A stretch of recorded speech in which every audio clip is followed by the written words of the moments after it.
Welcome to the show. Thank you so much. ಹೇಗಿದ್ದೀರಿ? ಚೆನ್ನಾಗಿದ್ದೀನಿ, ನೀವು ಹೇಗಿದ್ದೀರಾ? ನಾನು ಸೂಪರ್ ಆಗಿದ್ದೀನಿ. ಮೊದಲಿಗೆ ನಿಮ್ಗೆ ಕಂಗ್ರಾಚುಲೇಷನ್ಸ್. ಏನಕ್ಕೆ ಅಂತಂದ್ರೆ ಬಿಗ್ ಬಾಸ್ ನಲ್ಲಿ ಇಷ್ಟು ಸೀಸನ್ ನಲ್ಲಿ ಟಾಪ್ 6 ನಲ್ಲಿ 3 ಜನ ಹೆಣ್ಮಕ್ಳು ಇದ್ದಿದ್ದು ಹಿಸ್ಟ್ರಿಯಲ್ಲೇ ಇಲ್ಲ. ಸೊ ಅಷ್ಟು ದಿನದವರೆಗೂ ಬಂದಿದ್ದೀರಿ. ಮೊದಲಿಗೆ ನಿಮ್ಗೆ congratulations. Thank you so much. ಎಷ್ಟು ಖುಷಿ ಆಗ್ತಾ ಇದೆ? ತುಂಬಾ ಖುಷಿ ಆಗ್ತಾ ಇದೆ. ನೀವೇ ಹೇಳ್ದಂಗೆ ಟಾಪ್ 4 ಅಲ್ಲಿ 3 ಜನ ಹುಡುಗಿರಲ್ಲಿ ನಾನು ಒಬ್ಳಿದ್ದೆ ಅನ್ನೋದನ್ನ ಹೇಳೋದಕ್ಕೆ ತುಂಬಾ ಹೆಮ್ಮೆ ಆಗುತ್ತೆ. ಯಾಕಂದ್ರೆ ಬಿಗ್ ಬಾಸಿಗೆ ಹೋಗ್ಬೇಕಂತ ಅಂದಾಗ ತುಂಬಾ ಯೋಚನೆ ಮಾಡಿದ್ದುಂಟು, ಆಗತ್ತಾ ಅನ್ನೋ ಒಂದು ಕ್ವೆಶ್ಚನ್ ಮಾರ್ಕ್ ನನಗೆ ಬಂದಿದ್ದುಂಟು. ಹಂಗಿದ್ದು ಆ ಮೈಂಡ್ ಸೆಟ್ ಅಲ್ಲಿ ಹೋಗಿ ಟಾಪ್ 4 ಅಲ್ಲಿ ಬಂದಿದ್ದೀನಿ ಅಂದ್ರೆ I feel so proud of my self. Okay, ಇದಕ್ಕೂ ನಾನೊಂದು ಪಾಯಿಂಟ್ ಆ್ಯಡ್ ಮಾಡಿಬಿಡ್ತೀನಿ ಆ್ಯಂಡ್ ನಿಮಗೆ ಅದು ಅಪ್ರಿಷಿಯೇಟ್ ಮಾಡಲೇಬೇಕು.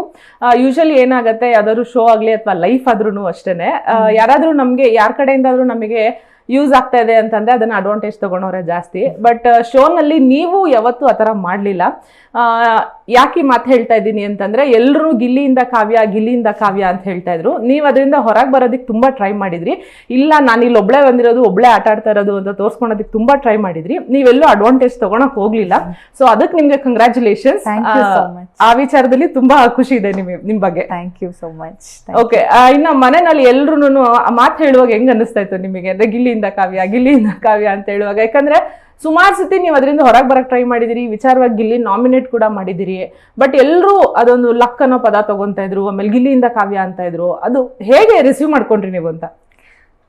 ಅಂದ್ರೆ ಇವಾಗ ಅದ್ರ ಜೊತೆಗೆ ಇನ್ನೊಂದು ಅಡಾಪ್ಟ್ ಮಾಡ್ತೀನಿ. ಅದೇನೇ ಹೇಳಿ ಏನೇ ಮಾಡ್ಲಿ, ಗಿಲ್ಲಿಯಿಂದ ಕಾವ್ಯ ಆರ್ ವಾಟ್ ಎವರ್ ದಿಸೆ, ಫಸ್ಟ್ ಜಂಟಿ ನಾವಿಬ್ರೆ ಹೋಗಿದ್ದು, ಕೊನೆ ಜಂಟಿ ನಾವಿಬ್ರೆ ಮನೆಯಿಂದ ಹೊರಗಡೆ ಬಂದಿದ್ದು. ಆ ಖುಷಿ ಇದೆ ನನಗೆ.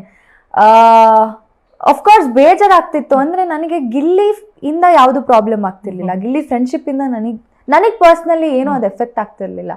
ಬಟ್ ಎಲ್ಲೋ ಒಂದ್ ಕಡೆ ಆಟಕ್ಕೆ ಅದು ಎಫೆಕ್ಟ್ ಆಗ್ತಿದ್ಯಾ ಅನ್ನೋದು ನನಗೆ ಬಂದಿದ್ದಂತೂ ಉಂಟು. ಯಾಕಂದ್ರೆ ನಾನ್ ಮನೆಗೆ ಹೋಗ್ಬೇಕಾದ್ರೆ, ಬಿಗ್ ಬಾಸ್ ಮನೆಗೆ ಹೋಗ್ಬೇಕಾದ್ರೆ ಇಂಡಿವಿಜುವಲ್ ಆಗಿ ಹೋಗ್ಬೇಕು. ನನ್ನ ವಾಟ್ ಇಸ್ ಕಾವ್ಯ ಅನ್ನೋದನ್ನೇ ತೋರಿಸ್ಬೇಕು. ಹೊರಗಡೆ ಬಂದ್ರು ಕಾವ್ಯ ಅಷ್ಟೇ ಕಾಣಿಸ್ಬೇಕು ಅನ್ನೋದೇ ನನ್ನ ತಲೆಯಲ್ಲಿ ಇದ್ದಿದ್ದು.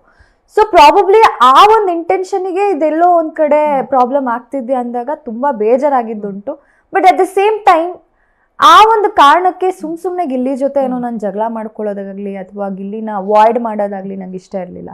ಗಿಲ್ಲಿ ಜಾಗದಲ್ಲಿ ಬೇರೆ ಯಾರೇ ಆ ಒಂದು ಫ್ರೆಂಡ್ಶಿಪ್ ವಿಷಯಕ್ಕೆ ಏನೇ ಮಾಡಿದ್ರು I not someone like that.